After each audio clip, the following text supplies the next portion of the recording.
Bueno, vamos a continuar entonces con la clase del día de hoy. Estamos desarrollando de nuestro curso la unidad número 3, que se refiere a los géneros literarios en la Biblia. Debemos recordar algo. La Biblia no fue escrita en un solo formato.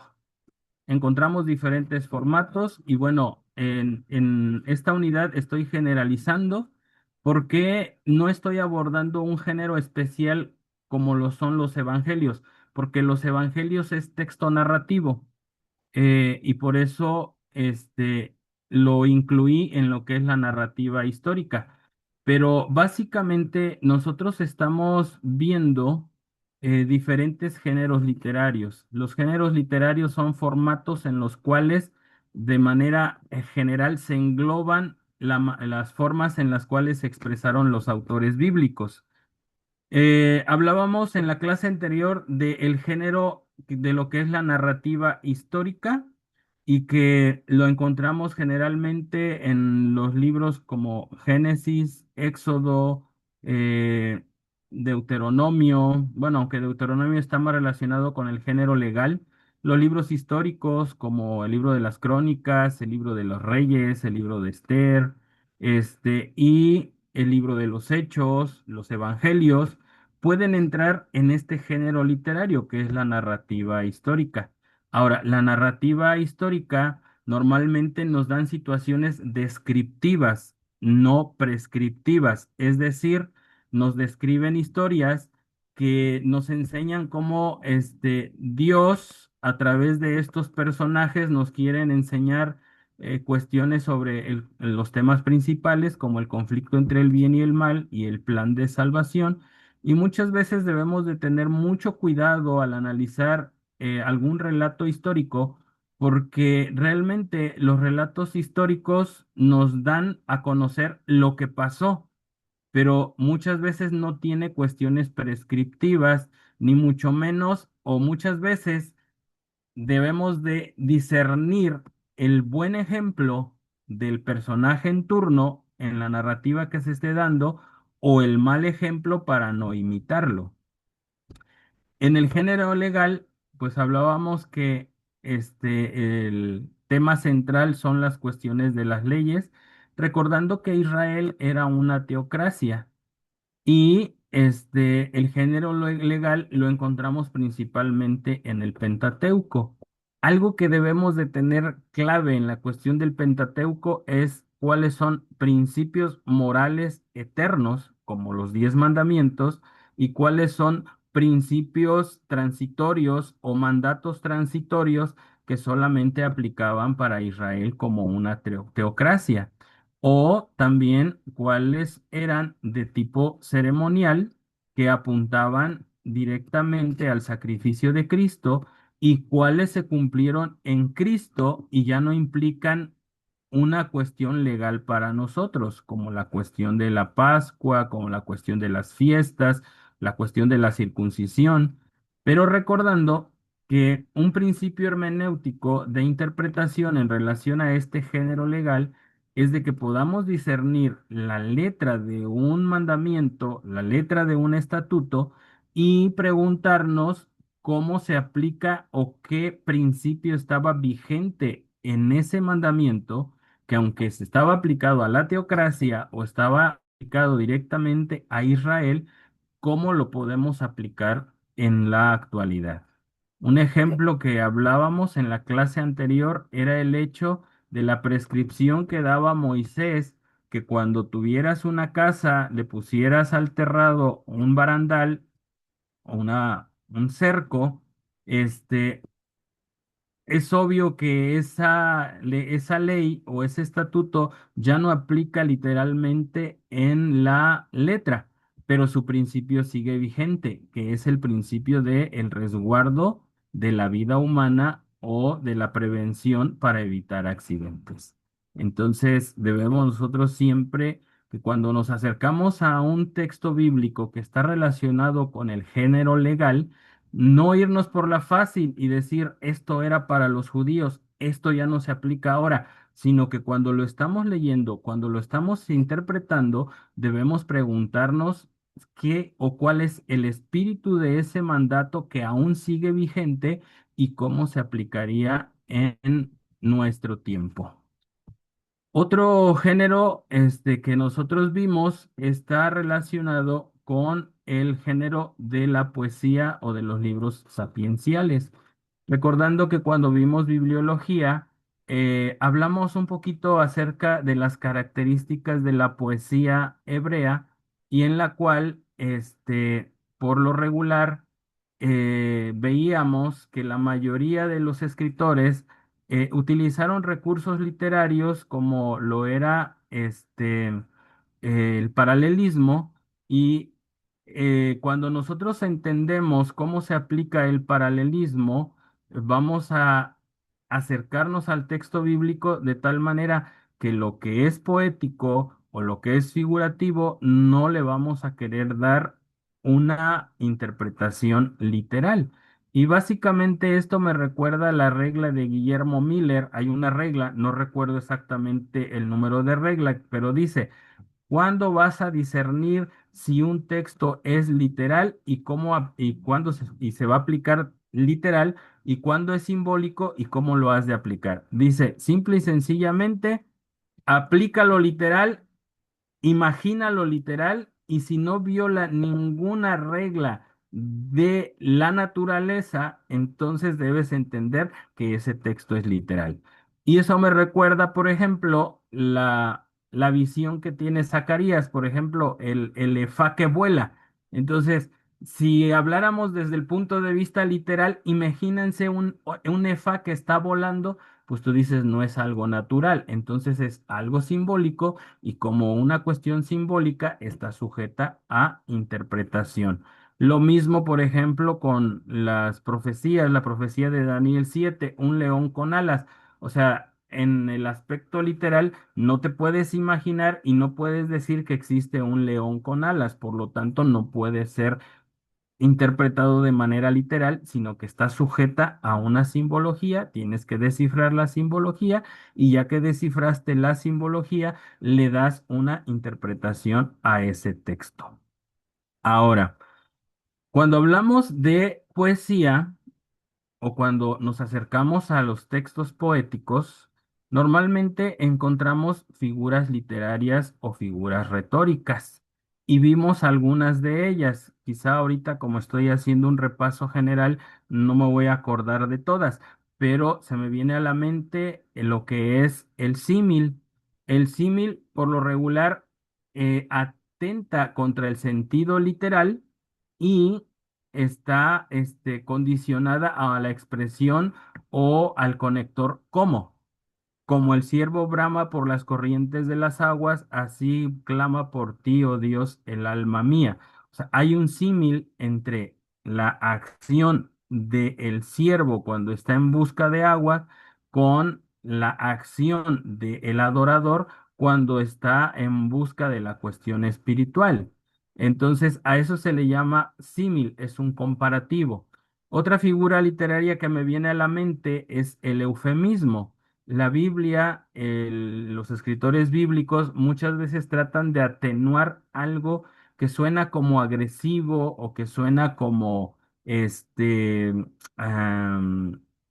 como ofensivo, tal vez, y entonces utiliza otras palabras que hacen que el sentido se suavice. Por ejemplo, una expresión de eufemismo o un eufemismo muy cotidiano que encontramos en la Biblia dice, y conoció Adán a su mujer, o dice, y José no conoció a María hasta después que Jesús hubiese nacido. Entonces, la palabra conocer es un eufemismo que está hablando en relación a las relaciones sexuales o al contacto sexual. Entonces, es una manera de matizarlo, es una manera de suavizarlo. Otro eufemismo que he encontrado por ahí, es muy típico que yo lo menciono, es cuando Saúl andaba tras David. Dice que él entró a una cueva para cubrirse los pies. Ese es un eufemismo para decir que fue a hacer sus necesidades o que fue a hacer del baño, ¿no? Entonces, ese es, el eufemismo es muy común en la palabra de Dios. Otro, Otra figura literaria que se me viene a la mente es la hipérbole. La hipérbole es una exageración, como cuando nosotros o cuando la mamá le dice al niño, ya te lo dije 1000 veces. Ahí hay una hipérbole, hay una exageración, es una figura literaria que exagera la situación porque pues realmente no se lo ha dicho 1000 veces, simplemente le quiere decir ya te lo dije las veces suficientes, ya te lo dije muchas veces y no te lo pienso repetir. Al hablar de una hipérbole, me viene a la mente San Juan en los últimos versículos del Evangelio de San Juan, en donde dice, y hubo muchas otras cosas que Jesús hizo, de las cuales si se escribieran cada una de ellas, no habría libro, no habría un lugar en el mundo donde se pudieran contener tantos libros. Esto es una hipérbole, es una exageración. Lo que está dando a entender aquí Juan es, yo solamente escribí lo que compete al objetivo que tuve al escribir para demostrar que Jesús es el Hijo de Dios, que es el Mesías prometido, y para que esto haga que su fe se afirme y crean que Él es el Hijo de Dios. Entonces, en otras palabras, dice Juan, solamente escribí lo suficiente para que ustedes crean que Jesús es el Hijo de Dios. Y entonces hace uso de una hipérbole en donde dice, si se escribiera cada una de las cosas que Jesús hizo, se harían una gran cantidad de libros que ni siquiera habría un lugar donde contenerlos. Eso es una exageración. Me recuerda otra exageración en donde habla de un grupo de guerreros, no recuerdo en qué tiempo del Antiguo Testamento, en donde había unos zurdos que tenían una puntería tan exacta que dice, cuando tiraban de la onda, dice, daban aún, dice, hasta a un cabello, ¿no? Entonces, esa es una hipérbole, es una exageración que da a entender que estos hombres eran muy certeros, que tenían muy buena puntería. Tenemos otras, figuras retóricas, me viene a la mente lo que es este, eh, las metáforas, que son una serie de alegorías, como por ejemplo cuando Jesús dice, yo soy la vid, vosotros los pámpanos. Es una expresión una expresión metafórica que cuando nosotros queremos darle un enfoque literal, en la metáfora, el enfoque literal, lo que es el significado, pierde su sentido, dando lugar al significante que en ese momento pues está haciendo un comparativo entre lo que es la vid y las ramas y lo que es Jesús y cada uno de sus seguidores. Bueno. Entonces debemos entender que cuando nosotros nos acercamos a la poesía, existen ciertas reglas específicas de interpretación que no se pueden aplicar cuando se está hablando de un texto narrativo o cuando se está hablando de un texto del género legal, y entonces tienen sus propios principios de interpretación.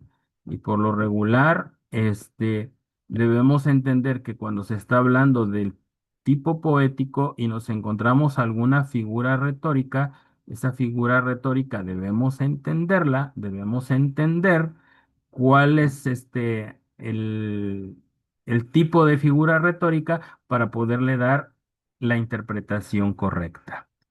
Tenemos también entonces el género epistolar, que es el que nos va a ocupar el día de hoy, porque ese no lo vimos en su extensión la clase pasada. El género epistolar, pues ya lo conocemos en el Nuevo Testamento. Las epístolas son las mayoritarias en el Nuevo Testamento. Si tenemos 27 libros en el Nuevo Testamento, 14 son del género epistolar, son 14 de Pablo o que se le atribuyen a Pablo y 7 epístolas generales, dando un total de 21 epístolas, dando o dejándonos ver que prácticamente es como el 75% del número de los libros del Nuevo Testamento. Entonces debemos entender que el género epistolar viene siendo un género mayoritario en el Nuevo Testamento y también está sujeta a ciertas reglas de interpretación. Debemos de tener mucho cuidado porque si nos acercamos a un texto epistolar, no le vamos a dar una interpretación desde el punto de vista narrativo, recordando que tiene ciertas características el género narrativo, o no le vamos a dar una interpretación epistolar al género epistolar como lo haríamos con el género de las parábolas o con el género de poesía, porque esta tiene también sus propias características. Ahora, recordemos. En el tiempo en que se desarrolló la iglesia primitiva en el primer siglo, una de las instituciones que mejor estaban fomentadas en el Imperio Romano era el correo. Recordemos, había un sistema eficiente de correo, un sistema de carreteras muy eficiente, no modernas como las de ahora, pero que sí conectaba hacia todos los rincones el Imperio Romano. De ahí el dicho, ¿no? Que todos los caminos llevan a Roma. O sea, había una muy buena comunicación en todo el territorio romano y el sistema de correo era un sistema, pues, eficiente para lo que era en su tiempo. Y por lo tanto, el apóstol Pablo, el apóstol Juan, Pedro, Jacobo y Judas, los hermanos de Jesús,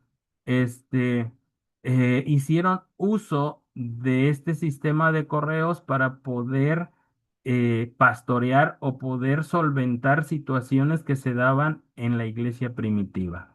Ahora, debemos nosotros ver que las epístolas eran o son cartas escritas para responder a problemáticas específicas.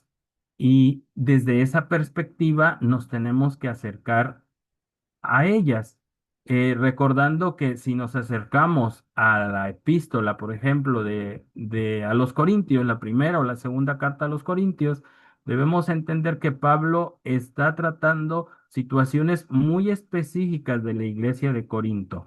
Ahora, nosotros las abordamos también y las tomamos porque son cosas específicas o cosas que también se pueden dar en su debida dimensión a nuestra vida como iglesia en la actualidad.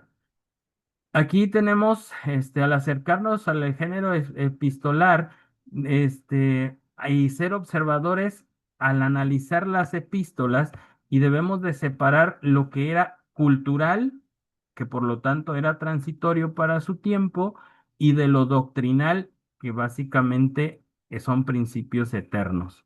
Entonces, había cuestiones muy específicas de lo que estaba ocurriendo en cada una de las iglesias y no lo podemos tomar como algo generalizado. Los problemas que había en la iglesia de Corinto no estaban en en las iglesias de Tesalónica, por decirlo de alguna manera, ni en la iglesia de Filipos.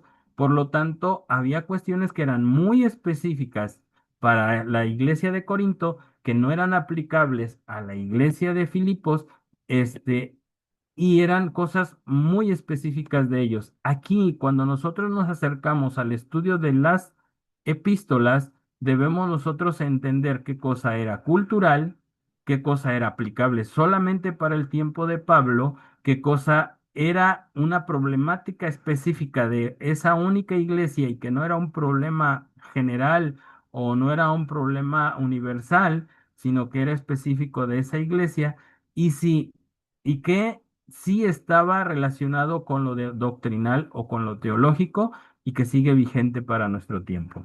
Hay cuestiones en las epístolas que se pueden considerar como lo del género legal, que hay un principio implícito y ese principio está vigente y debemos entender cuál es el principio que está vigente.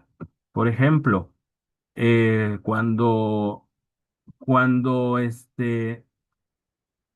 se nos relata lo que pasó en la iglesia de Éfeso, que muchos se dedicaban a la cuestión de la adivinación de la magia y que hicieron quemar sus libros, pues eso a nosotros, si fue una cuestión muy específica de la iglesia de Éfeso, pero también tiene implicado sí tiene implícito un principio, que es que, en primer lugar, el principio de no acercamiento a lo que es la hechicería o lo que es el espiritismo y cortar completamente con toda clase de espiritismo, con toda clase de hechicería. Ellos lo que hicieron fue deshacerse de sus libros, que a final de cuentas tenían un valor muy elevado. Hay quienes podrían decir, bueno, los hubieran vendido, pero eran una cuestión de conciencia y ese principio se aplica a nosotros. Muchas veces nosotros como adventistas tenemos principios muy específicos, no utilizamos X o Y prenda y lo que hacemos, bueno, lo voy a vender. El principio que está ahí implícito es, lo mejor es deshacerte de él para que esto no sirva de tropiezo para la proclamación del evangelio o no sirva de tropiezo para cuando quieras evangelizar a alguna otra alma. Algo que debemos entender también en el género epistolar es que debemos de hacer una reconstrucción de la situación original, tanto de el emisor o del escritor como del destinatario. O sea, nos tenemos que empapar completamente del contexto histórico del tiempo en el cual fue escrita la carta para poder entender de manera general el propósito de esa carta. Ejemplo, si nosotros no nos empapamos de la relación entre Pablo y la iglesia de Corinto, cómo fue edificada la iglesia de Corinto, qué problemas se encontró Pablo en la iglesia de Corinto y cómo estaba su relación entre él y la iglesia de Corinto, no vamos a entender la carta a los Corintios. No, si no estamos familiarizados que realmente Pablo le escribió 4 cartas a los Corintios, de la cual solamente se conservan 2, y que hizo por lo menos 3 visitas a la iglesia de Corinto, la primera cuando la levantó, cuando la edificó, la segunda cuando quiso ir a solucionar situaciones que se dieron posteriores a lo que nosotros llamamos ahora la primera carta, y que en esa visita las cosas en lugar de mejorar empeoraron, entonces no vamos a entender tampoco la segunda carta a los Corintios. Entonces debemos entender todo el contexto, la cultura en Corinto, qué tipo de ciudad era Corinto, de qué estaban contaminados desde el punto de vista pagano los de Corinto, que era una ciudad cosmopolita, que se hablaban una gran cantidad de lenguas. Entonces, cuando nosotros entendemos todo el contexto que está alrededor de el autor y el destinatario y la relación que había entre el autor y el destinatario, vamos a entender mejor las cartas. ¿Y cómo vamos a obtener esta información? Bueno, tenemos libros, tenemos diccionarios, tenemos autores que se han encargado de recopilar toda esta información y nos las hace accesibles a cada uno de nosotros. Podemos nosotros acercarnos a un diccionario bíblico, a un libro de usos y costumbres, a un libro que nos hable, por ejemplo, de la situación que se imperaba en el primer siglo, y entonces vamos a entender mucho mejor y nos vamos a acercar de mejor manera al texto literario relacionado con las epístolas. El formato que tenían las cartas greco-romanas se ven reflejadas en el formato de cada una de las cartas que encontramos, de las cartas que escribió Pablo y de las cartas universales que escribieron los otros autores. Y tenemos elementos estándar en cada una de las cartas. Tenemos un remitente en donde se menciona el autor y este es nuestro primer acercamiento al texto bíblico, porque debemos entonces entender al autor, y el libro de los Hechos nos presenta muchas veces situaciones relacionadas con ese autor. Cosas que ya no encontramos internamente en el texto bíblico, podemos hacer uso de otros libros de los cuales creamos o entendamos que son dignos de confianza. Está el otro elemento que es el destinatario, a quién va dirigida esa carta y el hecho de que nos empapemos de quién o quiénes son los destinatarios nos ayudarán a entender mejor la carta. Viene un saludo, por lo regular, si ustedes se dan cuenta, ese es el formato de una epístola. Viene el saludo, una expresión de gratitud o de acción de gracias, el cuerpo de la carta, que es el mensaje principal, en donde se abordan cuestiones teológicas, que debemos entender que las cartas no son libros de teología, pero sí abordan cuestiones teológicas dependiendo de las necesidades de la iglesia o del destinatario o de la iglesia destino. Instrucciones como las que Pablo dirige a Tito o a Timoteo para el mejor desempeño de sus actividades ministeriales, o instrucciones de adoración como Pablo le dirige a los corintios de cómo se deben de conducir con la cena del Señor, cómo se deben de conducir en un culto público, cuándo se tiene que hablar, cuándo se tiene que callar, quién puede hablar, quién no puede hablar, etcétera, etcétera. Y también cuestiones correctivas, ¿sí?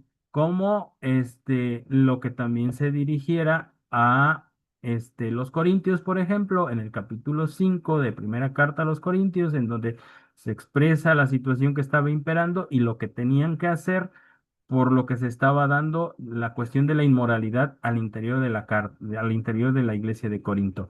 O como lo que se expresa en el capítulo 2 de la segunda carta a los Corintios, donde Pablo le dice, cuando Pablo dice, yo he perdonado al ofensor, ustedes también perdónenlos, porque si bien, bueno, me voy a meter un poquito al contexto, en la segunda visita que hace Pablo a los Corintios, se da una situación en la cual le faltan al respeto a Pablo y hay un personaje que no se especifica quién es, pero que se habla de manera general, que ofendió al apóstol Pablo, que el apóstol Pablo tuvo que salir de Corinto sin despedirse de manera regular de esa iglesia, y ya después en la segunda carta le hacen saber, o más bien posteriormente a Pablo le hacen saber que ya metieron en disciplina a este hombre, y dice Pablo, yo ya lo perdoné, por lo tanto ustedes también perdónenlos. Perdónenlo. Entonces aquí está haciendo algunas cuestiones correctivas, como diciendo, ya su disciplina fue suficiente, levántenle la disciplina. Otro elemento que podemos encontrar en las cartas es la cuestión de la despedida, que son las palabras finales, saludos de cierre, recomendaciones finales, saludos de sus colaboradores, en este caso, por ejemplo, de Pablo, etcétera. Y hay algunas excepciones en el formato de cartas, porque algunas cartas carecen de introducción, como la carta a los hebreos y la primera carta de Juan, o también carecen de despedida, como la carta de Santiago, que no tiene texto de despedida. Entonces, este es el formato general que tienen las cartas, y lo que podemos encontrar, que era un formato general del cómo se desarrollaban las cartas en la cultura grecorromana.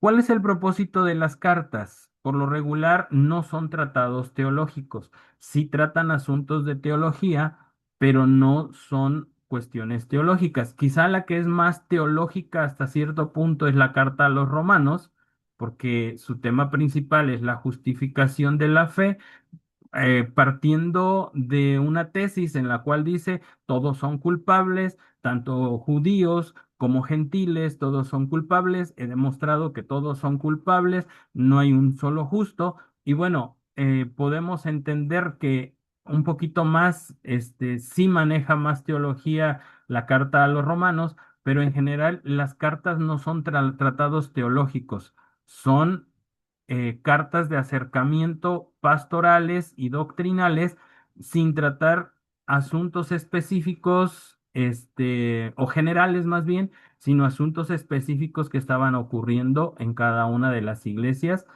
a las cuales se dirigían. Por eso entonces debemos entender que las epístolas no son libros de teología sistemática abstracta, sino que son documentos de instrucción práctica y oportuna para cuestiones que se estaban dando en ese tiempo. Y por lo tanto, tenemos que esforzarnos para entender el contexto general, el contexto histórico, aún el contexto geográfico, para poder entender toda la carta.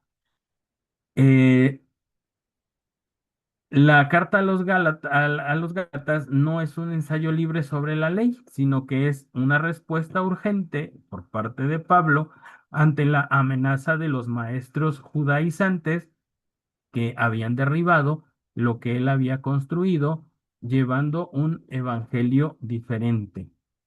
Y la carta a los hebreos, en general, presenta el ministerio de Jesús en el santuario celestial como un símbolo y una realidad desde el punto de vista simbólico y la realidad, combinado con consejos prácticos para la perseverancia.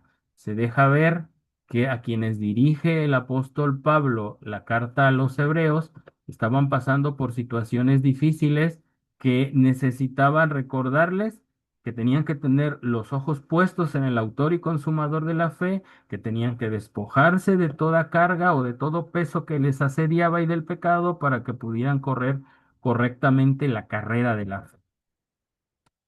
Ahora, ¿cómo podemos tener un estudio metodológico eficaz de las cartas?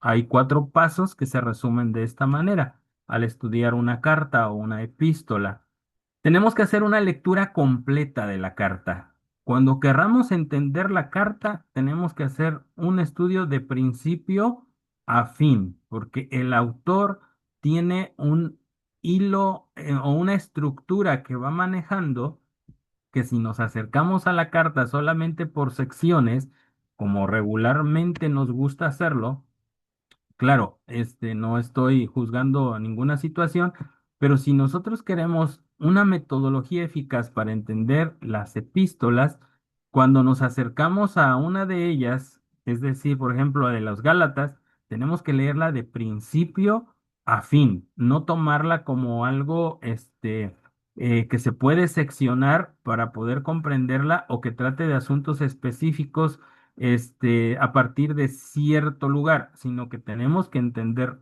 todo desde principio a fin para poder tener un acercamiento o una interpretación eficaz de la carta. Ya que la leímos de principio a fin, ahora tenemos que hacer una lectura más atenta, volver a leerla, pero despacio, prestando atención a cada uno de los detalles. Tenemos que hacer una división lógica de la carta y podemos ayudarnos de una especie de cuadro o de una especie o de una hoja en la cual podamos clasificar tres cuestiones cuando nos acercamos a las cartas: qué es lo que habla acerca de doctrina, y vamos a ir anotando ahí todo lo que sea doctrinal, qué es lo que habla que sean problemas muy locales del destinatario, y lo vamos ahí a anotar, y los consejos prácticos que encontramos, que son principios básicos que siguen vigentes aún para nuestro tiempo.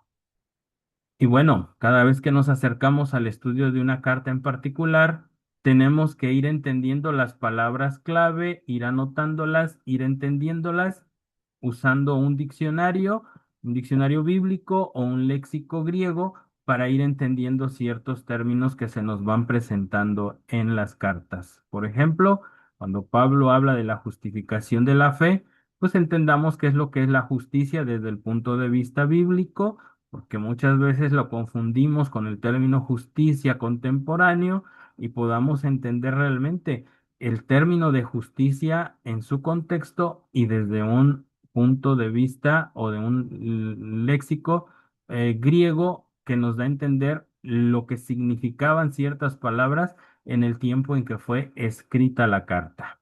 Entonces, estos son cuatro pasos básicos para poder entender mejor las epístolas.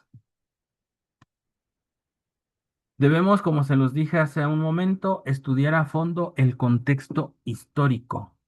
Debemos investigar los dos extremos de la carta, es decir, al autor y al destinatario.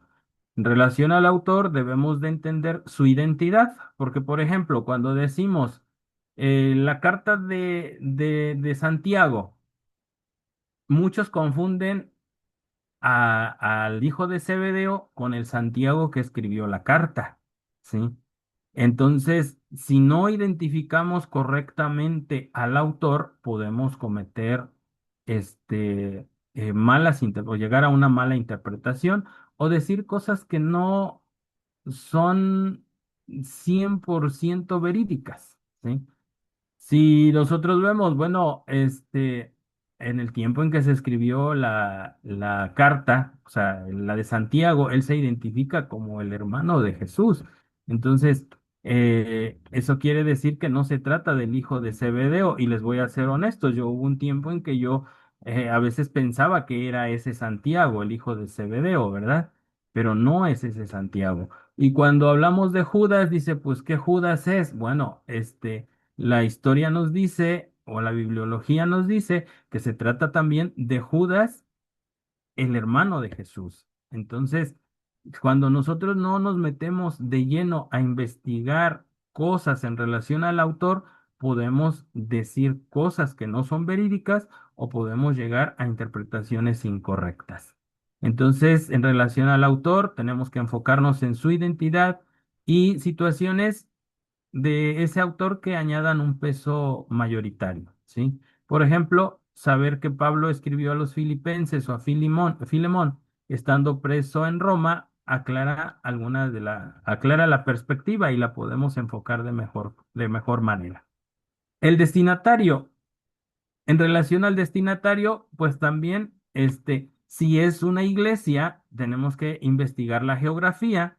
Por ejemplo, cuando decimos la iglesia a los Gálatas, yo en lo particular muchas veces pensaba que era una iglesia en particular, pero recordemos que Galacia era una provincia. Eso quiere decir que la carta a los Gálatas está dirigido no a una iglesia en específica, sino a las iglesias que estaban en la provincia de Galacia. Entonces, cuando entendí esto, yo sinceramente hasta me reí porque a veces hay cosas que ignoramos y a veces nos reímos hasta de nuestra propia ignorancia porque a veces hay cosas que damos por sentado y dije, la iglesia de los Gálatas, pero realmente Galacia era una provincia y por lo tanto Pablo estaba dirigiendo la carta no solamente a a una iglesia, sino a las iglesias que estaban en esa provincia de Galacia.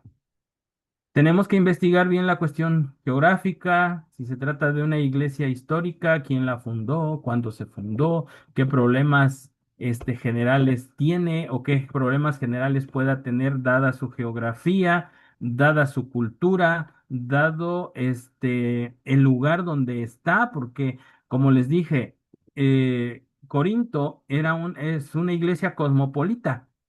Y por eso se dio el problema de que Pablo hablara del don de lenguas.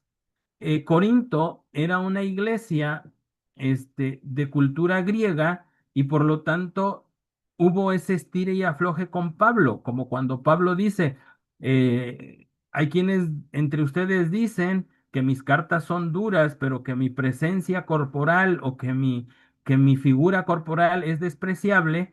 Entonces lo tenemos que analizar desde la perspectiva de que los corintos, como tenían una cultura griega, querían tener a un predicador que fuera campeón y que fuera muy elocuente y dicen, Pablo no reúne esas características. Dice, aparte, pues su figura, o sea, su figura es despreciable como predicador cuando está al frente como orador, es despreciable realmente. Dice, y le tememos más a sus cartas que cuando él está presente. Entonces, cuando nosotros entendemos lo que pasaba en Corinto, y la cultura que había en Corinto y los problemas específicos que había en Corinto, vamos a entender mejor la carta a los corintios.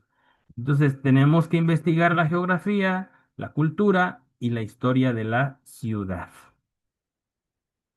Aquí pongo como lo que ya les mencioné, el caso práctico de Corinto, que era un centro comercial cosmopolita, era muy próspero, era multicultural y por lo tanto tenía problemas muy específicos y muy propios de la iglesia de Corinto.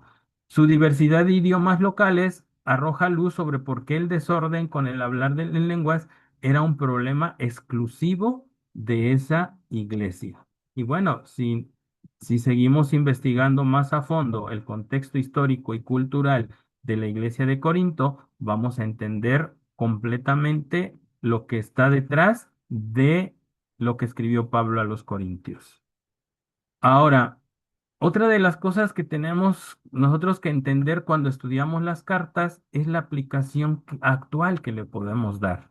Mientras no entendamos el contexto histórico, las situaciones específicas, los problemas específicos que había ahí, no podemos hacer una aplicación actual. Y bueno, dicho sea de paso, tenemos muchas cuestiones, como la cuestión de cuando aborda el apóstol Pablo la cuestión del velo, ¿sí? Que le damos una aplicación incorrecta regularmente y lo aplicamos todo al revés, pero no me voy a meter a eso. Entonces, cuando nosotros entendemos situaciones muy específicas, podemos nosotros darle ya una aplicación y cómo tender ese puente desde el siglo I hasta el siglo XXI, porque Pablo le dice a Timoteo, no permito que la mujer hable, porque se mete en cuestiones que son ciertamente culturales, y si son culturales, cómo se aplican a nuestro tiempo o qué principio estaba implícito. Basado en los principios de estos dos personajes, Fee y Stuart, tenemos una regla de aplicación. Debemos ver qué es lo que compartimos en esencia con los destinatarios originales, y si tenemos en esencia algo común, entonces lo que se le dijo a esa iglesia también se aplica a nosotros, sin discusión. Se aplica directamente a nosotros hoy. Si somos desordenados en nuestro culto público, bueno, las recomendaciones que le da a los Corintios, el principio en donde dice hágase todo decentemente y en orden, es un principio que sigue vigente y se aplica para nuestro tiempo. Queremos hablar de reverencia o de la manera en cómo se debe desarrollar la liturgia o de manera sistemática los cultos, en la actualidad, sabiendo que tenemos una línea de sinagoga o una dinámica como se llevaba en las sinagogas, pues bueno, los consejos que le da el apóstol Pablo a los Corintios, a la iglesia de Corinto, son aplicables a nuestro tiempo. Regla número 2: el texto no puede significar hoy lo que nunca significó para el autor o para sus lectores originales. Es decir, debemos entender el texto en su contexto, y lo que significó para aquel tiempo es lo que sigue significando. No tenemos por qué forzar el texto. No forcemos la carta para responder preguntas modernas que el texto jamás se planteó. ¿Sí? Entonces, ¿qué debemos entender? Cuando entendemos el texto en su contexto original, le vamos a sacar un significado y ese es su único significado. Si lo queremos alegorizar, Mm, tache. Si queremos darle un significado diferente al que tuvo en aquel entonces, tache. Tenemos que entender el significado, lo que entendió el autor original y los lectores originales, y ese significado lo debemos aplicar. Sigue vigente. No podemos y no tenemos que darle un significado contemporáneo. Sí le podemos dar una aplicación contemporánea si hay un principio moral o hay un principio que así lo respalde. Pero mientras tanto, no podemos decir, yo lo entiendo así, esto, lo debemos entender contemporáneamente así. No, tenemos que entenderlo en el tiempo de su autor y de sus lectores originales. Y bueno, este, cuando nos acercamos a las epístolas, tenemos que buscar la aplicación específica y el principio que sigue vigente. La aplicación específica es la aplicación que se le dio en el siglo en que fue escrito. Por ejemplo, Pablo prohíbe comer en banquetes de templos paganos porque detrás de los ídolos operaban poderes demoníacos. Esa fue la aplicación específica. ¿Y cuál es el principio que prevalece y que se aplica para hoy? Aunque la cultura moderna que nosotros tenemos no nos invita a templos de piedras paganos, el principio es el mismo: involucrarnos o coquetear con cualquier actividad que nos exponga a la influencia o control demoníaco nos pone en un grave peligro espiritual e inhabilita nuestra comunión o fractura nuestra comunión con Jesús. El principio que estaba implícito en la prohibición de Pablo en el siglo I, ese principio sigue vigente en la actualidad. Por lo tanto, no tenemos que relacionarnos con ese tipo de cuestiones. ¿Y cómo lo podemos llevar a nuestro tiempo? Pues, por ejemplo, La celebración del Día de Muertos es algo relativo, es un culto pagano, es un culto a los demonios y el participar de ese tipo de cosas también conlleva un peligro espiritual para nosotros, fractura o inhabilita nuestra comunión con Jesús, porque no podemos tener comunión con las tinieblas, no podemos participar de la mesa del Señor y a la vez participar de la mesa de los demonios. Es decir, la aplicación que se daba específicamente en el siglo I, su principio sigue vigente para nuestro tiempo. Y eso es lo que nosotros debemos entender cuando nos acercamos a el estudio de las cartas, cómo se aplicaba en el tiempo del autor y los lectores originales y cómo se aplica hoy si hay un principio moral permanente o un principio bíblico permanente y cómo se aplicaría en nuestro tiempo. Cuando nosotros tomamos estas consideraciones, nos acercaremos de mejor manera al texto bíblico en relación al género de las epístolas y entenderemos mejor cada una de ellas. Esto es lo que tengo en relación al género epistolar y cómo debemos acercarnos a este género y qué principios básicos debemos ver cuando queremos interpretar algún texto relacionado con las epístolas, sean las paulinas o sean las generales. Paramos la grabación, hermano.